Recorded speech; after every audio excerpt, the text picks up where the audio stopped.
A 110-mile stretch of water separates two nuclear superpowers from World War III, Taiwan Strait. 23 million people live on an island that both America and China have pledged to fight for. $4.7 trillion in global GDP flows through Taiwan's semiconductor factories. One miscalculation here triggers the deadliest conflict in human history. This is why Taiwan is the most dangerous place on Earth right now. The math is brutal and simple. China has 2 million active military personnel. The United States has 1.3 million. China builds more warships annually than the entire British Royal Navy. America operates 11 nuclear aircraft carriers. China has 3, with 3 more under construction. China sits 110 miles from Taiwan. America sits 6,800 miles away. Geography favors China. Technology favors America. The collision between these forces over Taiwan creates the nightmare scenario every military planner fears most. Let's start with what Taiwan actually controls. The island spans 13,976 square miles, slightly larger than Maryland. Mountains cover the eastern two-thirds. Cities concentrate on the western plains facing China. Taiwan's military numbers 188,000 active personnel with 1.5 million reservists. They operate 400 combat aircraft, including F-16V Fighting Falcons, upgraded with American avionics. They have 1,110 tanks, 400 artillery pieces, 26 naval vessels, 4 submarines built in the 1980s. On paper, Taiwan's military looks respectable. Against China, it's hopelessly outmatched. Taiwan knows this. America knows this. China definitely knows this. Taiwan's semiconductor industry is what transforms this from regional dispute into global crisis. Taiwan's semiconductor manufacturing company produces 92% of the world's most advanced computer chips. Apple iPhones, NVIDIA AI processors, military guidance systems, automotive computers, medical devices, every advanced technology depends on chips from Taiwan. TSMC's market value exceeds $550 billion. Annual revenue tops $70 billion. Losing TSMC doesn't just hurt Taiwan, it cripples global technology for a decade. This is what economists call a strategic choke point. This is what military planners call a war-worthy objective. China's position on Taiwan is absolute and non-negotiable. Taiwan is not a country. Taiwan is a renegade province that must reunite with the mainland. This isn't Communist Party propaganda. This is fundamental Chinese identity going back centuries. Every Chinese leader, from Mao to Xi, has declared Taiwan reunification essential. Xi Jinping specifically stated, reunification cannot be passed down generation after generation. Translation: it happens on his watch. Xi is 71 years old. His political timeline is limited. The window for peaceful reunification is closing. Everyone understands what comes next. What's your take on the Taiwan situation? Type A if you think China will invade within 5 years. Type B if you think diplomacy prevents conflict. America's commitment to Taiwan is equally firm but strategically ambiguous. The Taiwan Relations Act of 1979 commits the U.S. to provide Taiwan with defensive weapons. It obligates America to maintain capacity to resist any resort to force that would jeopardize Taiwan's security. Notice the careful language: capacity to resist, not commitment to defend. This is deliberate strategic ambiguity. America doesn't say whether it would fight for Taiwan. This ambiguity is supposed to deter both Chinese aggression and Taiwanese independence declarations.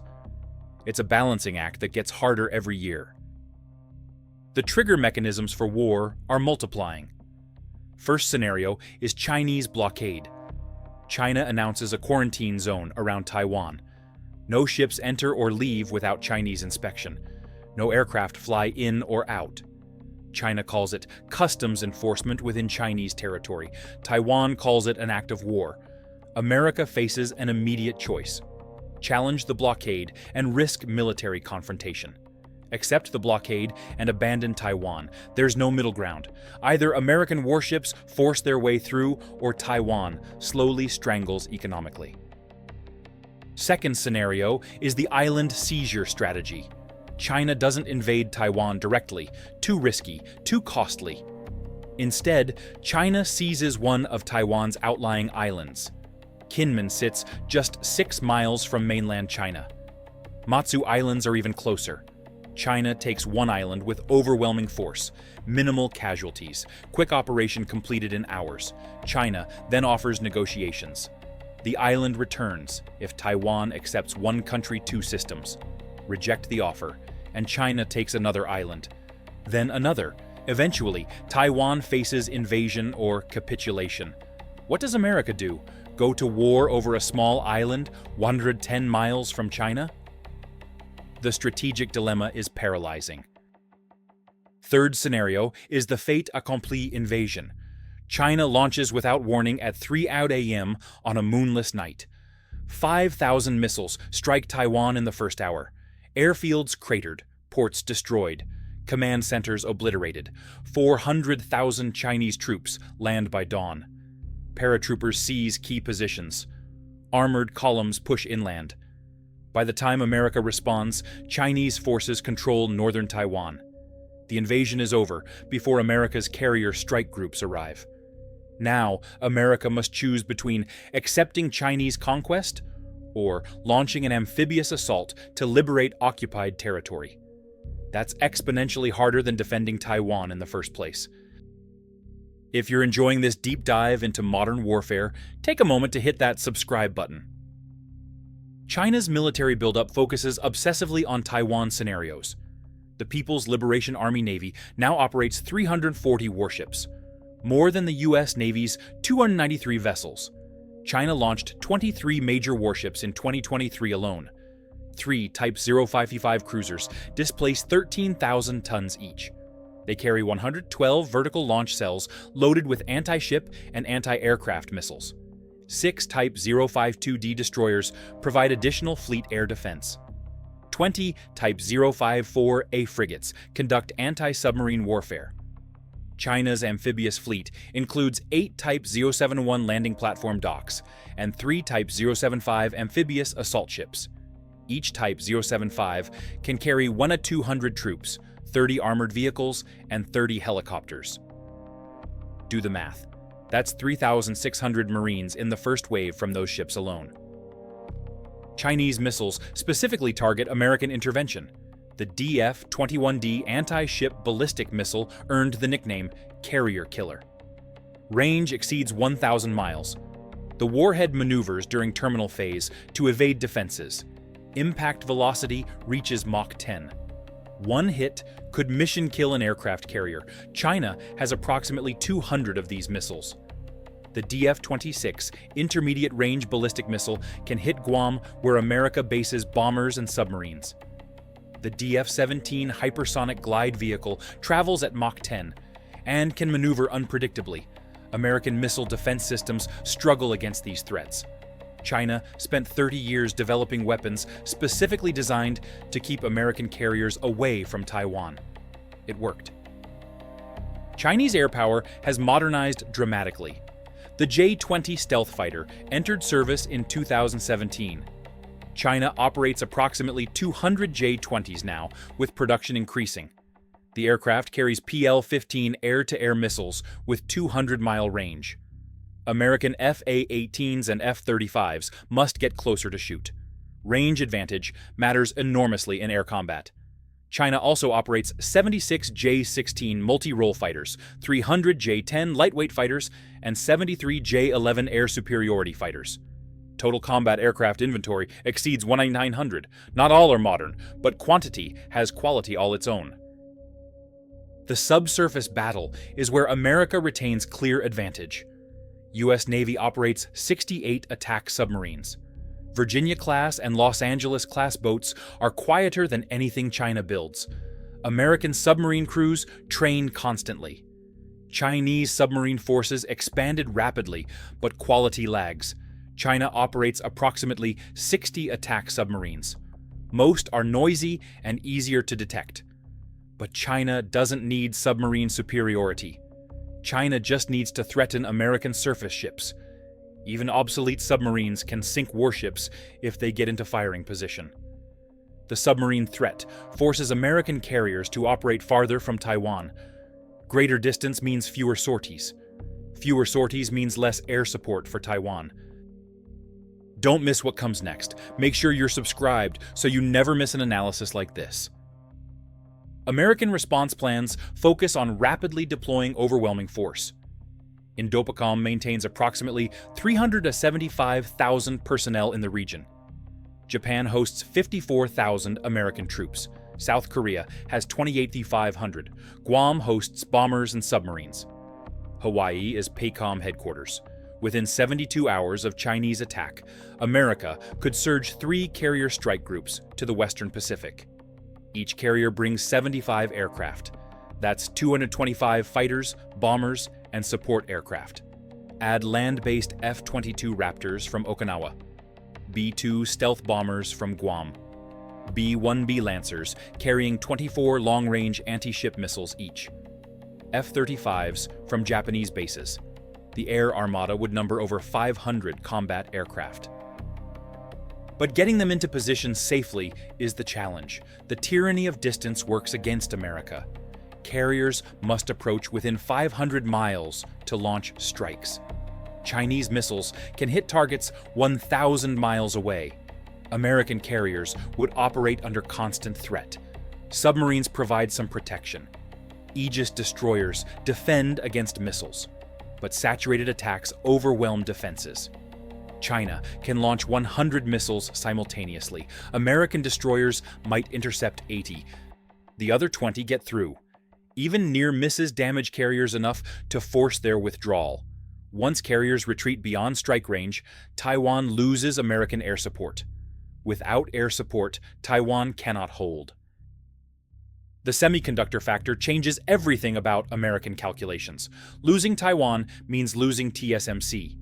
Losing TSMC means losing access to advanced chips for 5 to 10 years until alternative production ramps up. The economic cost exceeds $2 trillion. Military consequences are worse. Guided missiles need advanced chips. Fighter aircraft need advanced chips. Drones need advanced chips. Satellites need advanced chips. Lose Taiwan, and America's technological military advantage erodes. China gains exclusive access to TSMC factories and intellectual property. The military balance shifts dramatically in China's favor. This is why some analysts argue America must defend Taiwan at any cost. But the human cost of Taiwan war is staggering. Rand Corporation war games consistently show casualties in the hundreds of thousands within weeks. Chinese missiles would rain down on American bases in Japan, South Korea, and Guam. Japanese civilians would die. South Korean civilians would die. Taiwan's cities would burn. Chinese coastal cities would face American cruise missiles. Both sides would suffer losses not seen since World War II. And that's conventional warfare only. Both America and China are nuclear powers. If either side faces decisive defeat, escalation to nuclear weapons becomes thinkable. What would you have done if you commanded US forces when China invades Taiwan? Comment your answer below. The economic warfare component is equally devastating. China holds $859 billion in US Treasury securities. They could dump them all, triggering financial chaos. America could freeze Chinese assets in Western banks, estimated at over $1 trillion. China could nationalize American company assets in China. Apple, Tesla, and hundreds of others would lose billions. America could blockade Chinese energy imports. China imports 10 million barrels of oil daily. Cutting that off cripples their economy within months. But it also crashes global oil markets and triggers worldwide recession. Economic warfare over Taiwan damages everyone. Winners and losers become meaningless categories when global GDP shrinks 20%. Allied responses complicate the scenario further. Japan's constitution theoretically prohibits offensive military action. But defending American forces operating from Japanese bases is legitimate self-defense. Japanese self-defense forces operate highly capable warships and aircraft. Adding 54,000 Japanese personnel and 260 combat aircraft to American forces significantly strengthens the defensive posture. But it also makes Japan a target. Chinese missiles would strike Japanese bases. Japanese civilians would die. Would Japanese public opinion support continuing the war after hundreds die? Unknown. If Japan wavers, American basing rights become questionable. Without Japanese bases, American ability to operate near Taiwan collapses. South Korea faces similar dilemmas. Seoul sits 35 miles from the North Korean border. Kim Jong-un would love the opportunity to exploit American distraction. If America commits forces to Taiwan, North Korea might judge this the perfect moment for provocations or worse. America cannot fully commit to Taiwan while simultaneously deterring North Korea. The two-theater problem has no good solution. American forces aren't sufficient to fight China and North Korea simultaneously. Something gives, probably Taiwan. Australia pledged to support America through ANZUS treaty obligations. Australian forces operate quality equipment and train extensively with American units. But Australia's military is small. 60,000 active personnel, 6 submarines, 11 frigates, 48 F-35 fighters. It's a capable force, but insufficient to change the Taiwan battle decisively. Australia's real value is geography. Northern Australian bases are beyond Chinese missile range. They provide safe staging areas for American bombers and submarines. Losing Australian basing rights would be strategically devastating. This kind of detailed tactical breakdown takes hours to research. Subscribe to help us keep making them. The timeline matters enormously. China's military advantage grows every year. Ship construction continues. Missile inventories expand. Training improves. Conversely, Taiwan's relative power declines. Population aging reduces available military manpower. Defense spending as percentage of GDP remains inadequate. Weapons procurement lags. Most analysts believe Chinese conventional superiority over Taiwan reaches overwhelming levels by 2027. That's Xi Jinping's target date. That's when the risk of invasion peaks. American military modernization is trying to keep pace. The Columbia-class ballistic missile submarine enters service in 2031. The B-21 Raider stealth bomber begins deployment in 2027. Hypersonic missile programs accelerate. Autonomous drone swarms enter development, but these systems are years away. The Taiwan crisis might not wait. If China attacks in 2026 or 2027, America fights with current capabilities. Those capabilities are formidable, but not optimized for Taiwan scenarios. The weapons coming in 2030 are perfect for Taiwan. The weapons available today are merely good. Good might not be sufficient. Diplomatic efforts have failed to resolve the underlying tensions. China rejects any suggestion that Taiwan is separate. Taiwan increasingly identifies as distinct from China. Public opinion polls show 70% of Taiwanese prefer maintaining the status quo. Only 6% support immediate unification with China. Those numbers moved dramatically over the past decade. Older Taiwanese remember when both Taiwan and mainland China claimed to represent all of China. Younger Taiwanese don't share that identity. They've never lived under Chinese rule. They don't want to start. This generational shift makes peaceful reunification increasingly implausible. American policy tried to maintain the status quo through strategic ambiguity. But that policy is breaking down. President Biden stated 4 separate times that America would defend Taiwan. White House officials later clarified that policy hasn't changed, but the repeated statements signal something. Either Biden truly means America would fight, or his statements are strategic clarity, attempting to deter China through certainty rather than ambiguity. Either interpretation increases tension. China interprets this as American interference in internal affairs. Taiwan interprets it as security guarantee. Both interpretations make compromise less likely. The accidental war scenario is perhaps most frightening. No leader in Beijing, Washington, or Taipei actually wants war, but military forces operate in close proximity. Incidents occur. A Chinese fighter jet crashes near Taiwan during an intimidation flight. Did Taiwan shoot it down? China believes they did. China retaliates with missile strikes. America responds to defend Taiwan. Suddenly, a war nobody wanted is underway, or an American destroyer conducting freedom of navigation operations collides with a Chinese warship. Accidents in close quarters happen, but accidents in this environment escalate rapidly because both sides maintain high alert status. One miscommunication, one radar malfunction, one aggressive pilot. That's all it takes. Your engagement directly shapes what we cover next. Drop a comment and subscribe. Intelligence failures compound the risks. Both sides try to collect information on the other's intentions and capabilities. Spies get caught. Intelligence officers get compromised. False information gets fed deliberately. In this environment, leaders must make decisions based on incomplete and possibly inaccurate intelligence.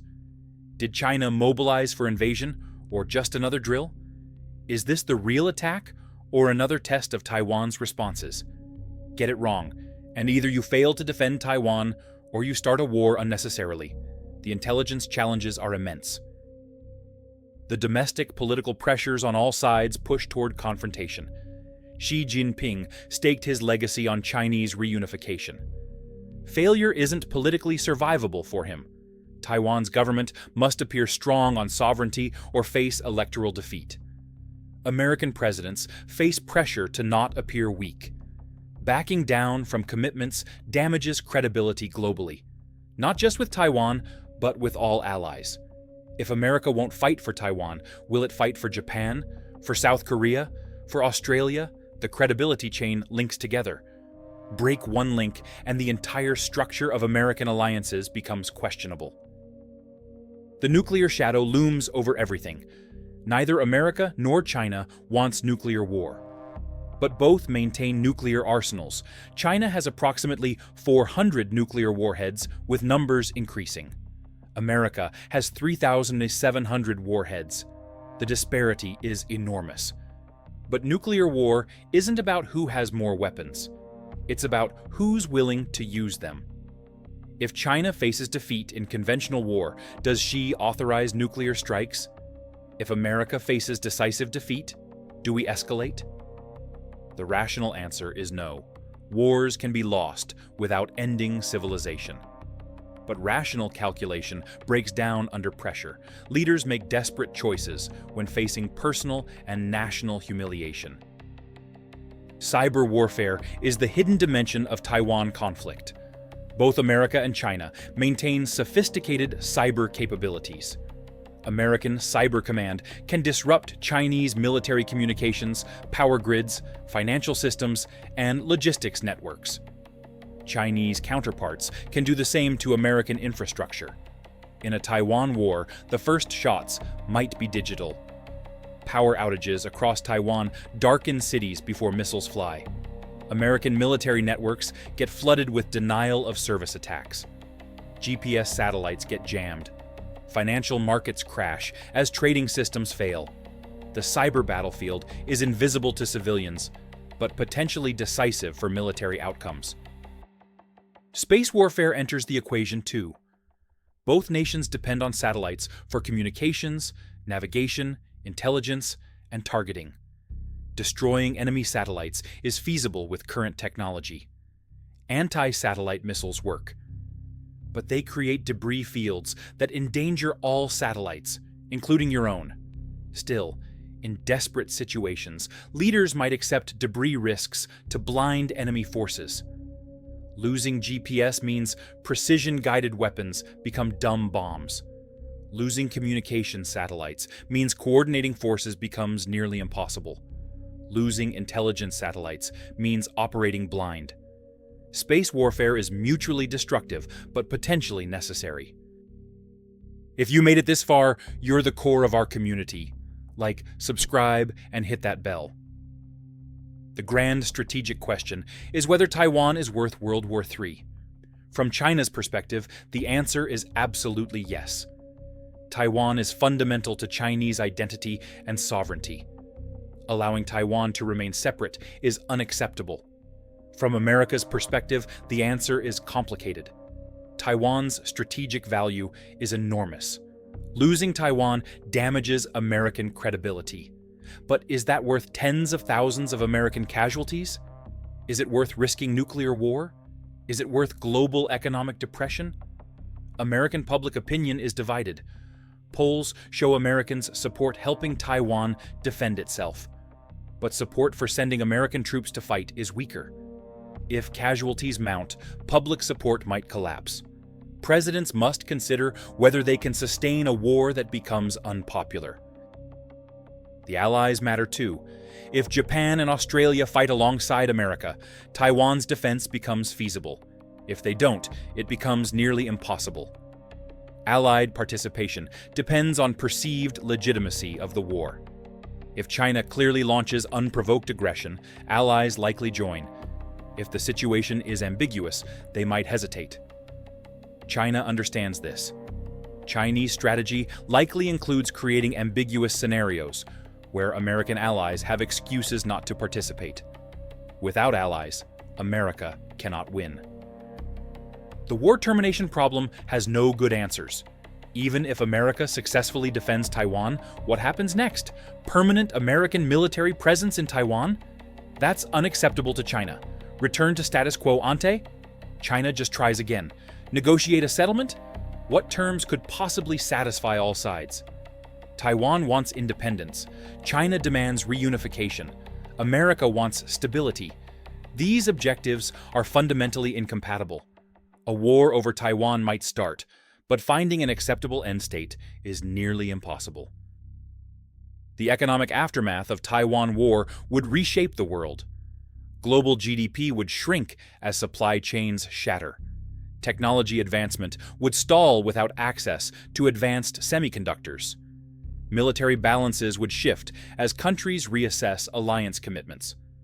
The post-war order would look nothing like the pre-war order.